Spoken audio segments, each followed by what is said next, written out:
Okay, now we are going to do secant lines for the lesson 6. Secant lines are the lines between any two is a straight line joining any 2 points of a function. All right, so this is also known as the average rate of change, or simply the slope between any 2 points of the function. So right here is our secant line. All right, now the tangent line is the line that hits the function at one point. We also have what's called a normal line,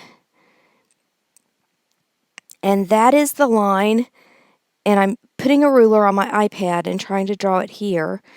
The normal line is the perpendicular line to the tangent. So this is the normal line. So it's normal. It's a normal line. And it is perpendicular to the tangent line. Okay? And so those are the 3 lines that we're going to be looking at.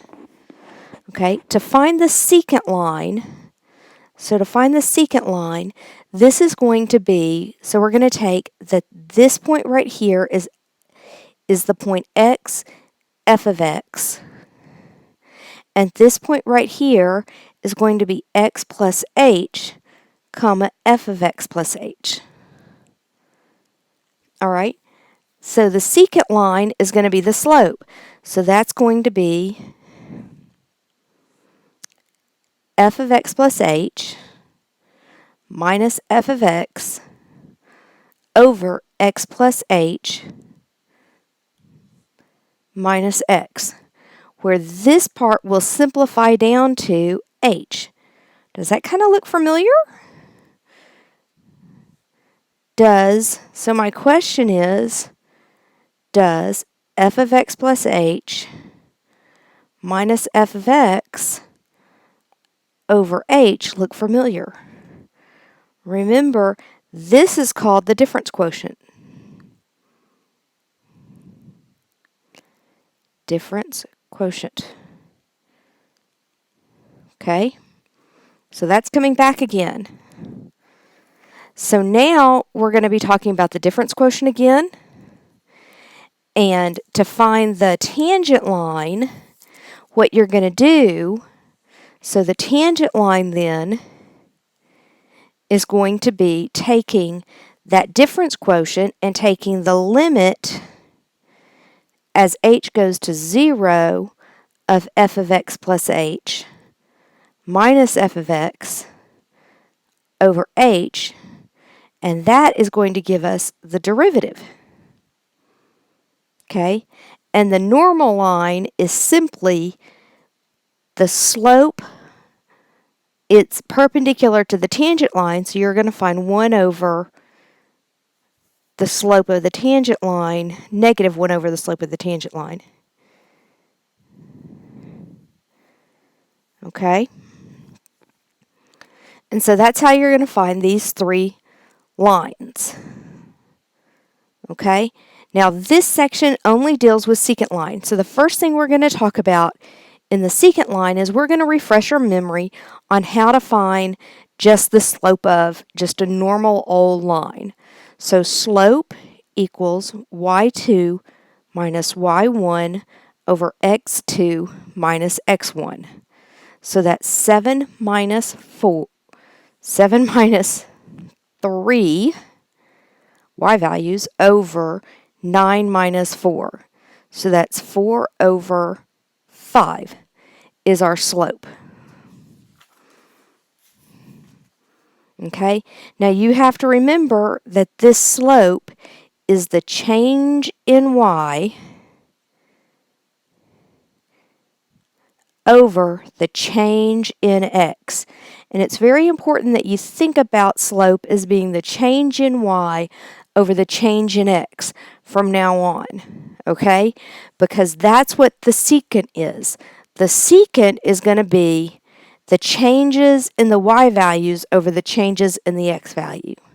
So now what we're going to do is we're going to draw the secant line, the secants on these. So what is the vertex of this function?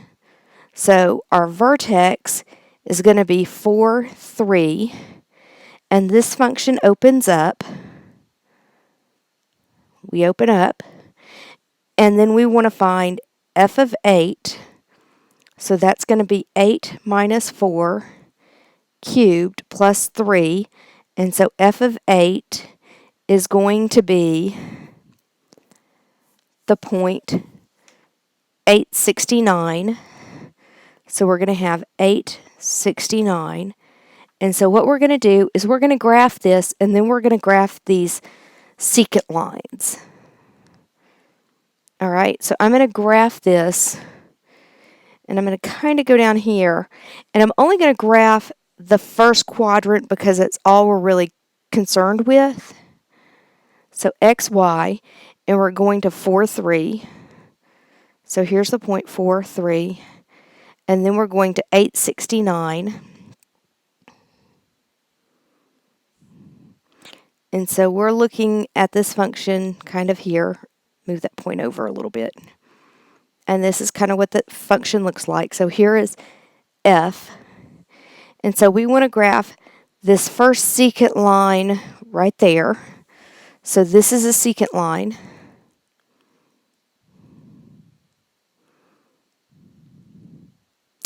And then it says graph another one from f of x to f of x plus h.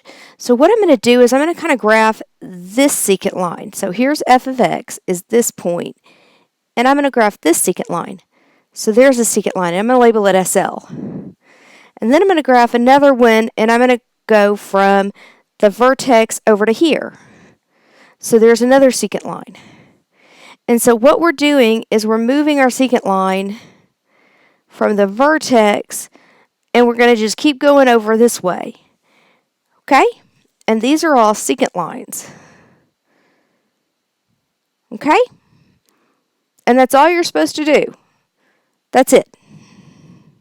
And so here, right here, for each of these are all x plus h, comma f of x plus h. That's what all of these are. They're just different x plus h's. And I'm using my first point, my vertex,